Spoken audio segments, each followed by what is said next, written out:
Battlefield 2042. I've been waiting about 6 years for this to come out, and I may have built it up a bit too much in my own head. Or did I? So let's have a quick look and see if it's something that you might be interested in playing.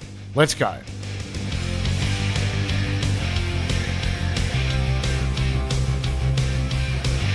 I'm not going to waste your time here with stats and tech details that ultimately lead nowhere. I am simply going to show you the good and the bad and a few bits and pieces you may want to know. Straight off the bat, I'm going to tell you the honest truth. I really like this game, but I hope it's not because I'm a Battlefield fanboy. Yes, I enjoy Battlefield 1 and Battlefield 5, but I really liked Battlefield 4, and this is the modern updated version thereof. But there are a few things that I really don't like. For instance, there's just not enough guns. Whether they get released later on, I mean, let's be honest, this is still week 1. They get released later on, that's great. But for now, there's not really that many choices in each class. But you do have the standard classes to rely on. Assault, Recon, Sniper, Medic, Engineer. And they all come with the standard guns that you've seen and played with in the past in the Battlefield franchise. Assault rifles, which are a lot of fun. SMGs are really nice this time. And the LMGs, light machine guns, really pack a punch in this game. They're really, really solid. And sniping, well, that's just straight up fun. And honestly, I've played with Red Wolf and Greenie, and I got to tell you, I found my happiness in sniping. And I'm not really a sniper, but there's something satisfying about that setup in this game.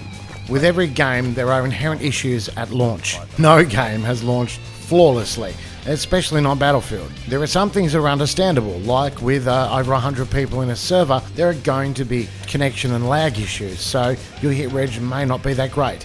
But some things have very little to do with the player and all about the game and how it's set up.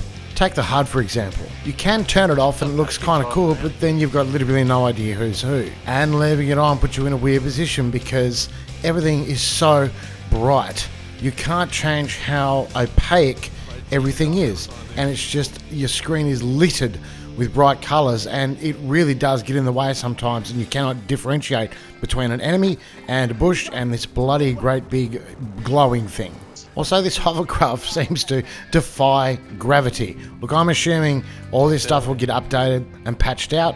It hasn't even been a week yet, so we can't really complain too hard about that. Graphically, it's a good looking game, but it can get a bit laggy with over 120 players in every Conquest game. But they did add NVIDIA Reflex and DLSS to help, and it does work. My average frames between 40 and 50, which is pretty good for me. But with a more modern PC, you can sit between 70 and 100 frames, which would be pretty nice. Now, these Battlefield maps are enormous, and to combat this, you get an assortment of vehicles. Some people say there's too many vehicles, some people say there's not enough. I think it's just about right. Could use a couple more big group transport vehicles, but I didn't make the game, so here we are. Now, that's about all the technical stuff I want to share with you about the game. Not overly technical, but it's just pointing a few things out you may not be aware of. What I really want to finish up with is how I feel about the game as it is right now. This Battlefield is the one that I've been waiting for. Nice and fast, it's super easy to join up with your buddies, it's cross-platform, it's really, really enjoyable, and the replayability for me is going to be great. I can see myself banging this thing out for a few years, but it's probably going to take me that long to rank everything up. But I must say, play it with friends, play it with buddies. Playing with randoms is fine, but when you can communicate with people and work as a team, this game really comes to life. Well, that's it for me.